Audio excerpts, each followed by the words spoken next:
All right, everyone, welcome to another episode of O365A. In this episode, we're going to be talking about the long-awaited announcement of Skype for Business Online being retired. So on July 31st, 2021, so in 2 years time, Skype for Business Online is going to be retired.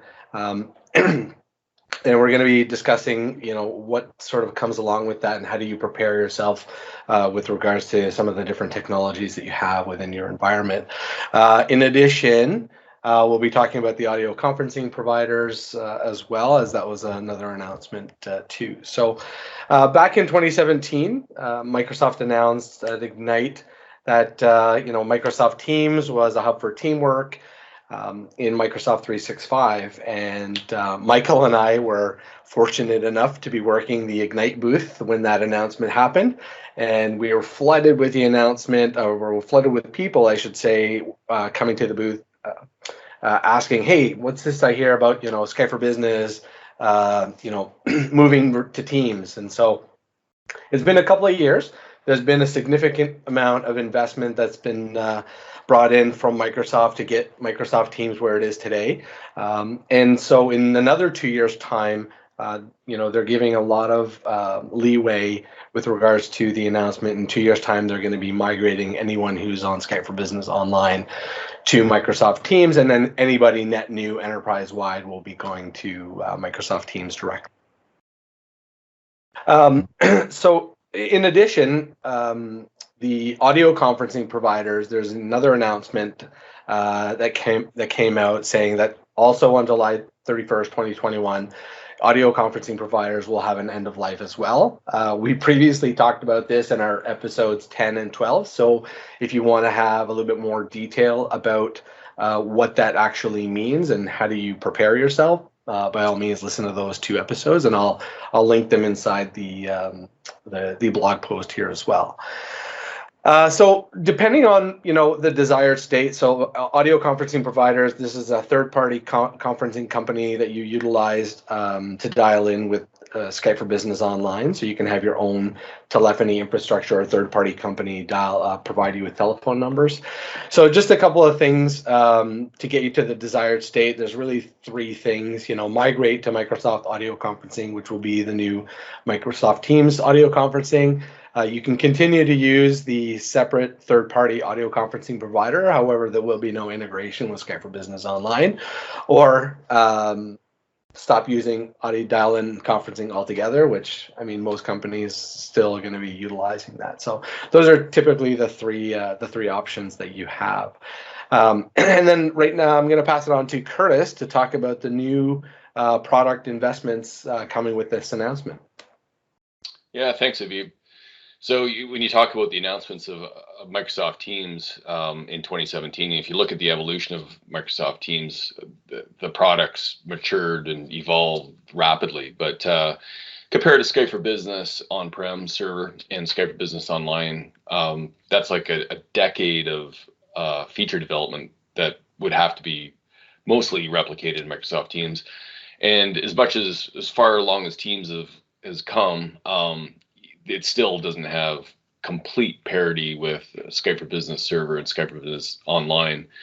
So what Microsoft has announced as part of this Skype for Business Online retirement is they're making some feature investments in Microsoft Teams to shore up some of those peripheral features that companies might need.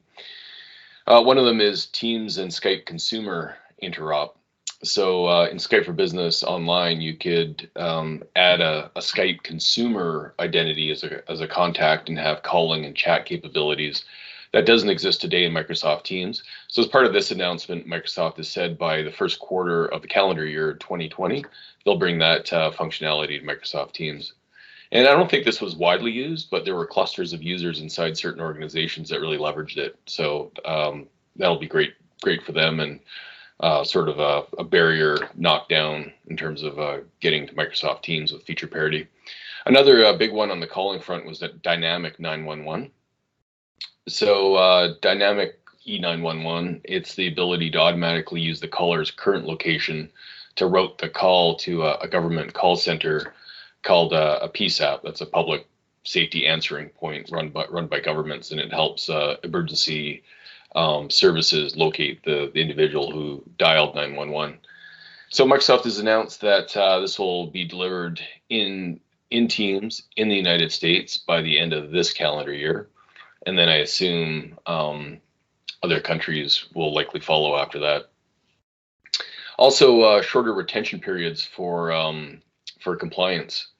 So right now, customers who are mostly for customers who are more highly regulated, some of them have very stringent retention periods that have to be really short. So this is limiting channel and chat retention content up to short of a period is 1 day.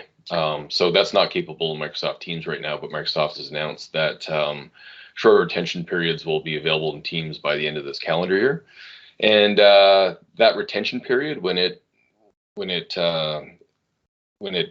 expires, basically all the data will be removed from the permanent storage locations in the team service. And then last, contact center integration and compliance recording. So contact center integration is really important, primarily for those contact center type scenarios and usage needs. And at Inspire last month, Microsoft announced there's a partnership with 3 new contact center partners to bring contact center functionality and integration into Microsoft Teams. And also, again, on the compliance front, they announced at Inspire a partnership with 3 compliance recording vendors. Again, more highly regulated enterprises need the ability to record calls for compliance purposes. So those were the big 4 feature investments that Microsoft is making to help ease the retirement of Skype for Business Online. So I'll pass it over to Michael. Yeah, so one of the things to note is starting September 1st of this year, which is less than 2 weeks from when we post this episode, all new Office 365 customers will be onboarded directly to Microsoft Teams for those, kind of Skype for Business centric services like chat, meetings, and callings. This date doesn't impact any current Skype for Business Online customers, which will experience really no changes in their services until the Skype for Business Online retirement date on the date that Hab mentioned, July 31st, 2021, with the exception of Microsoft is still running their assisted upgrade program for smaller tenants to get them to Teams. So that still will continue. So just keep that in mind. Now, these announcements around Skype for Business Online's retirement, that doesn't impact Skype consumer services, so regular Skype, or Skype for Business Server, which won't be affected by this announcement. Now, I've received a lot of questions or inquiries around what happens to Skype for Business around hybrid and Skype to Teams interop and federation and even just PowerShell management after that Skype for Business Online infrastructure goes away, in 2021. I mean, that's 2 years from now, and I could tell you like a critical scenario of being able to manage your users or being able to move your users from on-prem to online or on-premises to online. That no doubt Microsoft is going to still support that, and they obviously they have 2 years to plan on what the technical specifics look like. Maybe it's a subset of some of the infrastructure, or maybe it's not the ability not to have the users still home to Skype for Business front ends, but there's going to be a scenario to cover that large population that still might not be in the cloud today, but wants to look at the cloud in the future. Maybe I'll pass it to Dino to kind of talk about another critical scenario, especially around devices, and that's 3-pip.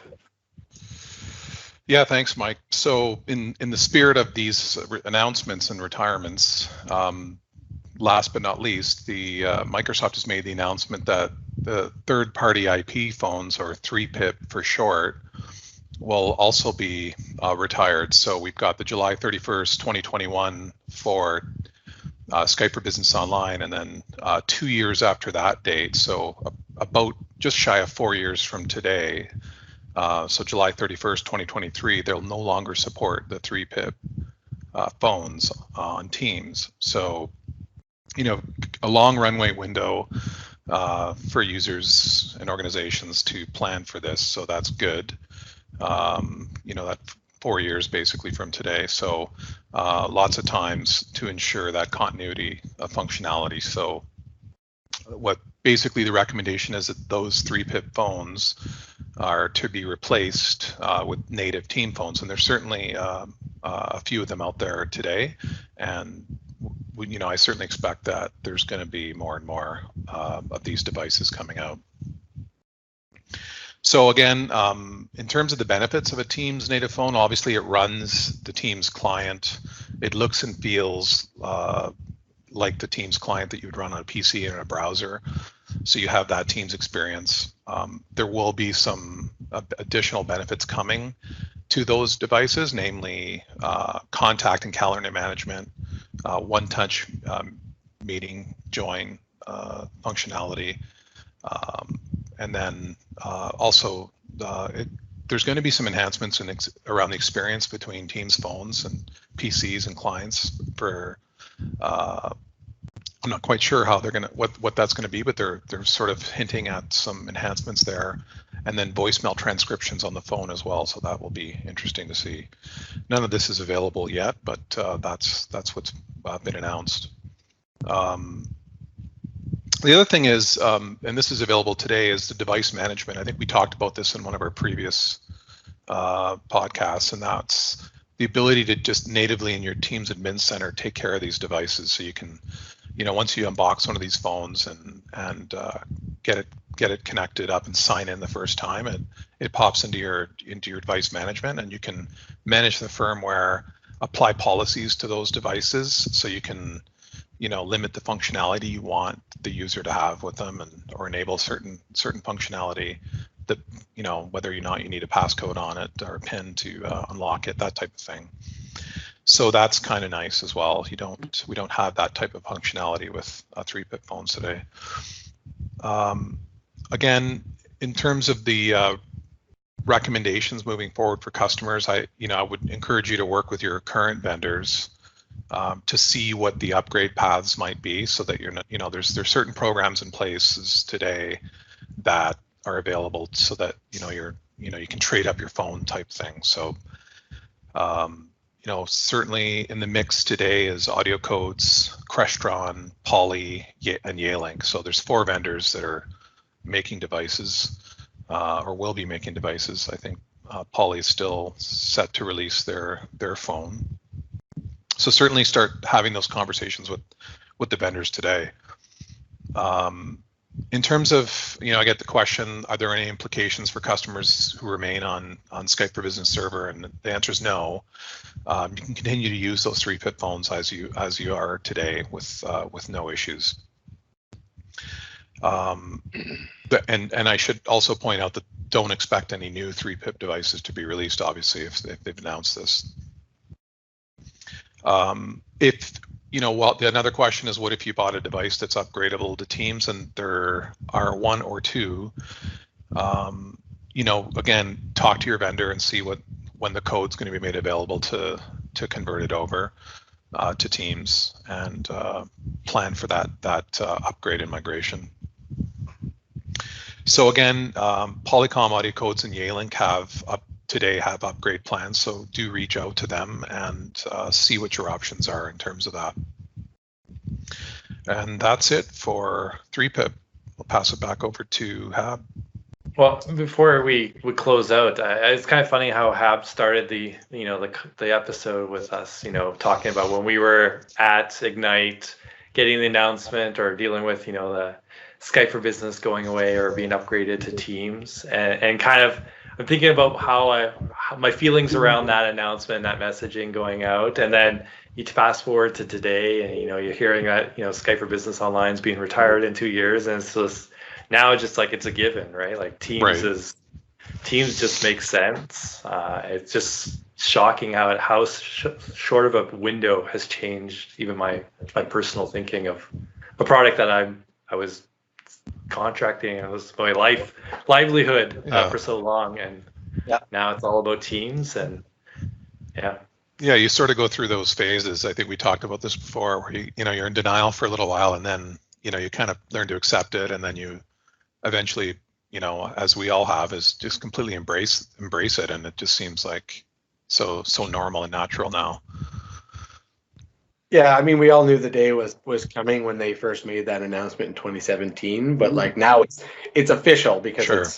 it's out there, right? So I think we all knew, and everybody sort of knew the inevitable was coming at some point. But as Mike said, it was 2 years pretty quick, and then when they announced it, now another 2 years, then it will be, from a cloud perspective, completely gone. So. Yeah, I believe that with these announcements, we're going to see customers now saying, okay, like there's hard dates now. I need to start making some plans, because I still have a bunch of customers that aren't doing any kind of planning, and I think this is, now it's like, oh, I have 600 phones, 3-pip phones deployed. I need to, or in some customers, 5,000. Like it's that they've now got an end of date, and they're gonna have to do something about that. So I think it's hitting home, and it's a good thing. This will kickstart that planning process. Yeah, and it's good that they gave that 2-year window, right? I mean, rather than the right 6 months or a few months, like, hey, we're going to be retiring, right? So now start. Yeah, no, and yeah, for sure. And in terms of these phones, like 4 years, like it's from today. I think that's a very generous amount of time. So yeah, they're spanning past the extended support from the vendor, right? Sure. So the hardware manufacturer. Right. So I think it's totally fair. Yeah, and just to round it out too, when you look at their investments in Microsoft Teams in terms of manageability, just the collaboration feature sets, all the new collaboration features that have been delivered in Teams in the last couple of years, I don't know who would want to actually go to Skype for Business Online now, just comparing the two. Yeah. Mm-hmm. Awesome. Thanks, guys. Really good recap of the Skype for Business Online retirement announcement. Again, if there's any topics that you'd like us to cover, feel free to hit us up on Twitter. Be posting this out in probably next week. And then again, thanks everyone for listening in, and hopefully we'll catch you on the next episode. See ya. Thanks.